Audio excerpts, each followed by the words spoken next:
Hey, Hobby World, Zach Importer back with another PC video. Yeah, it's unfortunate that we're doing another one of these. I think the last one was Lou Bob, right? Yeah. Okay, we did a lot of White Sox Yeah. players Yeah. in the past. So T.A., Abreu, Elo. Giolito, Yaz. Did we do Eloy? I think we did an Eloy. I want to say we did one for Khalil Mack. Yeah. Roquan Smith, I would assume. I think we may have done one, but this one, I don't know. You started watching Chicago Bears football in 2018, and it was the first year they had been good in a long time. So we do live in a house divided. Mom's a Packers fan. We're Bears fans. Mm-hmm. It's been a rough go until this last season, but you liked watching football and started watching at the right time, and so you became a Bears fan, unfortunately, until this last year. Yeah. And so you really had a hard time when Mack got traded and some of the other players like Mitch moved on, etc. I think this team, though, this last year probably surpassed your 2018. Yeah, because we actually won and double doink didn't happen again. Yeah, there was actually a little bit more winning, and I think more optimism for the future, although that defense was something special. So today, with the news of DJ Moore getting traded, ironically, to the Bills, because it looks like the Bills are going to be one of the first cards you show, and then Tremaine Edmunds getting released for some cap space, we're saying farewell to a couple of Bear players who, DJ Moore, I think I'm not overstating this, probably two of the most memorable catches in Bears history. Yeah, I would assume recency bias, but obviously very big, walk-off win and then a go-ahead touchdown in a playoff game. Like, that's pretty big. So he's definitely got some lore there. So let's start with, ironically, the first football set you ever collected. 2019 score, Tremaine Edmunds. And let me see that card for a second. How long was he in the year? So that was his second. That was his rookie year. Yeah, it was rookie year stat. So he must have come in the league in 2018. And then this one, I had a lot of the press proofs. This is the yellow press proof. I don't know. No, that's not a press proof. That's just a gold variation. Okay. Yep. Well, whatever it is, it's a pretty unique card. Now we got a 21 Donruss. And you made a comment about this when you were taking them out. And so I guess I should say part of this is you take the guys out of your binder for that team. Mm-hmm. And so that's what sort of gives us an opportunity to, show. You don't have any Bear Tremaine Edmunds cards. I don't know if he's in any of the current product. I'll have to look and see to make sure that some of the ones, maybe if I don't have them, they're in the box that we packed up with all the stuff that we have to put away yet. Yeah, it's kind of like the DJ Moore. You have a lot of Panther cards. Yeah. I don't want to say that Origins may have been a rookie card. All right, so now I'm going to move into DJ Moore. Yeah, Origins is a rookie card. This is Virginia Tech. Nice. This is a 2018 Rookie of the Year Contenders. That is probably the card I've had the longest. I was just going to say, I think you pulled that out of a pack. Yeah, that is one of the first cards I've ever gotten, I think. Yeah. Here's a 2019 Donruss. Again, 2019 score. And now this is a scorecard. And yes, I do remember you pulling this.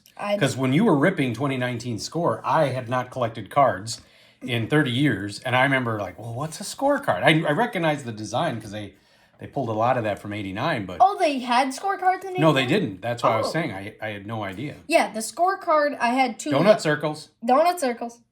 I had two of the scorecards, one of DJ and then one of Mark Ingram. And then I remember that printing plate that I also pulled. So ripping 2019 score was pretty fun.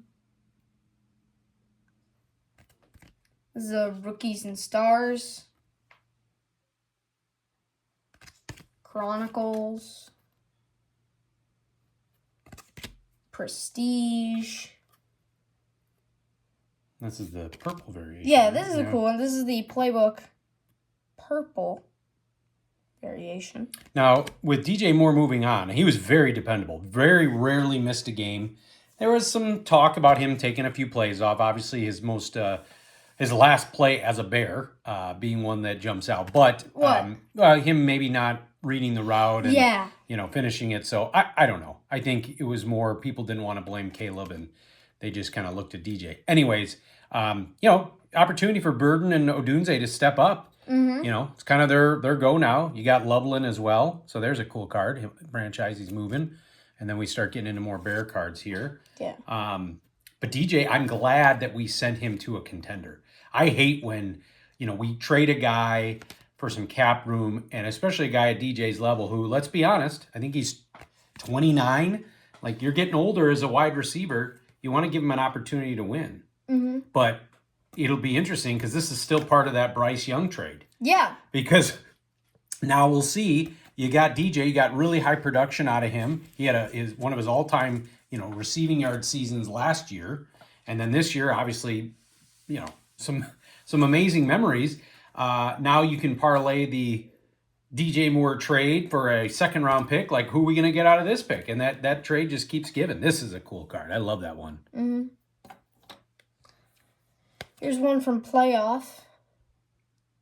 I can tell when you had them in chronological order in your binder. Yeah. And then it started to get into non-chronological. Yeah. Yeah. It always happens like that. Yeah. That's why as we move, and we put together, 6 4-row boxes yesterday at the new house. This is at a 249. I'd love to hear people. Are you a binder person or a box person? I'm getting further away from binder. I may make a big, that's a cool rookie card. I may make a big transition when we move, especially talking to Greg Clark and how we're planning on spacing some of this stuff out and organizing the card room. But I just like looking at cards in my hands versus the binders. I always love that. So it's hard to read the front. Yeah, it's hard to read. It's cool. This one's out of 100. This is like a Cyber Stats, maybe? Or is it just, I think it might be just a foil. Yeah. Prism. That's a cool card. Did you just get that from Clark? I think I did. Yeah. Okay. And lastly, this is my favorite. Out of 499, Illusions Gold. Very cool. Well, DJ Moore moving on to the Bills. Tremaine, we'll see where he, ends up. We picked him up because we basically didn't want to pay Roquan Smith and split what Roquan Smith was going to get in the market and pick it up TJ Edwards and Tremaine Edmunds. And Tremaine was, he's kind of an athletic freak too. I think he's like 6. Here, let's see if it's on here. He's like 6'4", 6'5", maybe.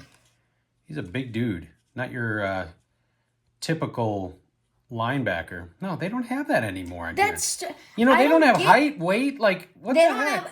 I don't know why on baseball cards they still do it, but for football they don't. Yeah, so this is, let's take a moment here. So you think about this right here, do they even mention what college you went to? It used to be you could look at the back of a card, you'd see their height, their weight, their hometown, their date of birth. Where they were born. College. If they were traded to them or not. I suppose, you know what I think, what existed today that didn't exist when I was collecting? The internet. Yeah.